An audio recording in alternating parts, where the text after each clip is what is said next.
বিসমিল্লাহির রহমানির রহিম। আসসালামু আলাইকুম। আমি রোজি রহমান, সবাইকে স্বাগত জানাচ্ছি ভিসা প্রফেসরে আজকের ভিডিওতে। আশা করছি সকলে ভালো আছেন, সুস্থ আছেন। আমিও ভালো আছি আপনাদের দোয়ায়। আজ আমি আপনাদের সাথে কথা বলবো সার্বিয়া নিয়ে। আপনাদের মধ্য থেকে যারা সার্বিয়া যেতে চান তারা কিভাবে যাবেন, কারা যেতে পারবেন, কি কি কাজ রয়েছে, কি ধরনের বেতন ভাতা পাবেন, জানাচ্ছি একটু পরে এই সাথেই থাকুন।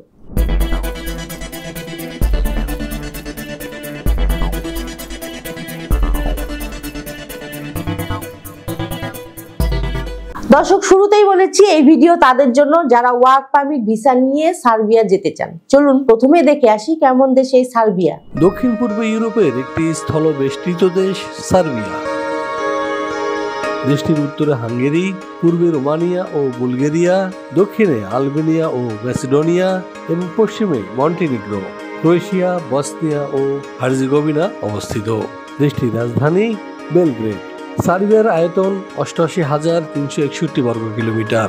২০১৮ সালের এক হিসেব অনুযায়ী দেশটির জনসংখ্যা ৮৭,৬২,০০০-এরও অধিক। সার্বিয়ার অফিসিয়াল ভাষা সার্বিয়ান। দেশটির ৮০% অধিক মানুষ এই ভাষায় কথা বলে। এছাড়া দেশটির প্রায় ১৫% ক্ষুদ্র নৃগোষ্ঠী Hungarian, Bosnian, Croatian, Albanian, Romanian, Bulgarian এবং রাশিয়ান ভাষায় কথা বলে। সংবিধান অনুযায়ী সার্বিয়া একটি ধর্মনিরপেক্ষ রাষ্ট্র, যেখানে বসবাসকারীরা তাদের ইচ্ছা অনুযায়ী ধর্ম পালন করতে পারে। তবে দেশটির ৮৪% মানুষ খ্রিস্টান। এছাড়া রোমান ক্যাথলিকদের সংখ্যা মোট জনসংখ্যার ৬% এবং মুসলিম ৩%। অন্যান্য ধর্মের রয়েছে আরও ৭%।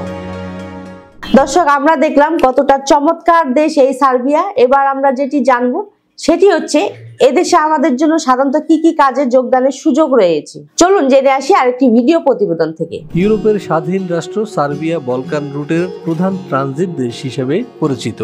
দেশটির অর্থনীতির বেশ কিছু খাতে চলছে গুরুতর শ্রমিক সংকট, কেননা প্রতি বছর আনুমানিক ৩০,০০০ সার্ব নাগরিক দেশ ছেড়ে চলে যাচ্ছে অন্যত্র। এমন অবস্থায় জরুরি ভিত্তিতে কর্মী নিয়োগ করতে চাইছে সরকার।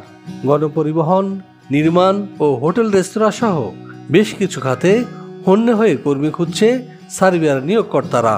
পর্যাপ্ত কর্মী না থাকায় ঝিমিয়ে পড়েছে পরিচিত এসব খাত। চলতি বছরের ফেব্রুয়ারি থেকে সার্বিয়ায় বিদেশিদের কর্মসংস্থান সংক্রান্ত নতুন আইনের আওতায় ওয়ার্ক পারমিট পাওয়া আগের চেয়েও অনেক সহজ হয়েছে। নতুন এই আইনে রেসিডেন্ট পারমিটের অনুমতি এবং ওয়ার্ক পারমিট পাওয়ার পদ্ধতিকে করা হয়েছে একীভূত। ফলে পুরো প্রক্রিয়া সম্পাদন করতে সময় লাগছে সর্বোচ্চ ২ সপ্তাহ। দর্শক, আমরা জানলাম কি কি কাজ রয়েছে সার্বিয়া। এবার আমরা যেটি জানবো তা হলো এই ধরনের কাজ করলে আমরা বেতন ভাতা কি পেতে পারি বা কি কি সুযোগ সুবিধা রয়েছে। চলুন দেখে আসি আরেকটি ভিডিও ক্লিপ। সার্বিয়ার বিভিন্ন সেক্টরে সাধারণত বেতন ভাতা হিসেবে যা দিয়ে থাকে এর মধ্যে রয়েছে যেমন রিসেপশনিস্ট ৭৫,০০০ থেকে ৯০,০০০ টাকা, ওয়েটার বেতন পাচ্ছে ৮০,০০০ থেকে ১,০০,০০০ টাকা, ডেলিভারি ম্যানের বেতন ৮০,০০০ থেকে ১,২০,০০০। এছাড়াও ড্রাইভিং পেশা যারা যুক্ত হবেন তাদের বেতন ৬৫,০০০ থেকে ৮০,০০০ টাকা। এছাড়াও রয়েছে কনস্ট্রাকশন শ্রমিক, যারা বেতন পাচ্ছে ৭০,০০০ থেকে ৯০,০০০ টাকা পর্যন্ত, এবং ইলেকট্রিশিয়ানের বেতন ৬৫,০০০ থেকে ৯০,০০০। এছাড়াও রয়েছে সার্বিয়ার শ্রম আইন অনুযায়ী অন্যান্য সুযোগ সুবিধা। হ্যাঁ দর্শক, আমরা জানলাম কি ধরনের সুযোগ সুবিধা রয়েছে সার্বিয়ায়। এবার আমরা যেটি জানবো সেটি হচ্ছে কারা যেতে পারবেন সার্বিয়ায় এবং ডকুমেন্টস হিসেবে আমাদের কি কি প্রয়োজন হবে। চলুন দেখে আসি আরেকটি ভিডিও প্রতিবেদন থেকে। সার্বিয়া যেতে হলে আপনার শিক্ষাগত যোগ্যতা হবে ন্যূনতম এসএসসি, বয়সসীমা ১৮ থেকে ৪৫। যে কোনো কাজে হতে হবে পারদর্শী। শরীরে এইডস, ক্যান্সার, হেপাটাইটিস সি কিংবা করোনা থাকা এবং কোনো ফেক ডকুমেন্টস থাকা চলবে না।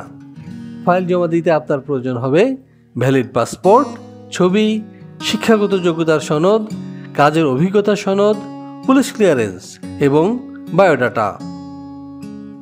দর্শক, সবই জানা হলো, কিন্তু প্রশ্ন হচ্ছে সার্বিয়া যেতে কত টাকা খরচ হবে। হ্যাঁ, এই বিষয়ে বিস্তারিত জানতে ফোন করুন নিচে দেওয়া নাম্বারে অথবা সরাসরি চলে আসুন আমাদের অফিসের ঠিকানায়। আমাদের অফিসের ঠিকানা মেরুল বাড্ডা ডিআইটি প্রজেক্ট 5 নম্বর রোড 67 নম্বর হাউস ঢাকা। বিস্তারিত তথ্যের জন্য স্ক্রিনে দেখানো নম্বরে ফোন করুন। আমাদের অফিস খোলা থাকে শুক্রবার এবং সরকারি বন্ধ ছাড়া যে কোনো দিন সকাল 10টা থেকে সন্ধ্যে 6টা পর্যন্ত। আশা করছি আপনারা মোটামুটি সব তথ্য পেয়ে গেছেন। এবার আমার বিদায় পালা। তার আগে বলবো অবশ্যই আমাদের চ্যানেলটি সাবস্ক্রাইব করে সাথে থাকুন, কারণ আমরা সবসময় চেষ্টা করি নিত্য নতুন দেশে কাজের সুযোগ নিয়ে আপনাদের সকলকে জানাতে। আর হ্যাঁ, আমাদের ভিডিওটি স্কিপ করবেন না, দয়া করে পুরো ভিডিওটা দেখবেন। আর আমাদেরকে ফোন করুন সকাল 10টা থেকে সন্ধ্যে 6টার মধ্যে, কারণ আমরা সবসময় চেষ্টা করি আপনাদেরকে সঠিক তথ্য দেওয়ার জন্য। ধন্যবাদ সবাইকে। আবারও দেখাবে নেক্সট ভিডিওতে। আল্লাহ হাফিজ।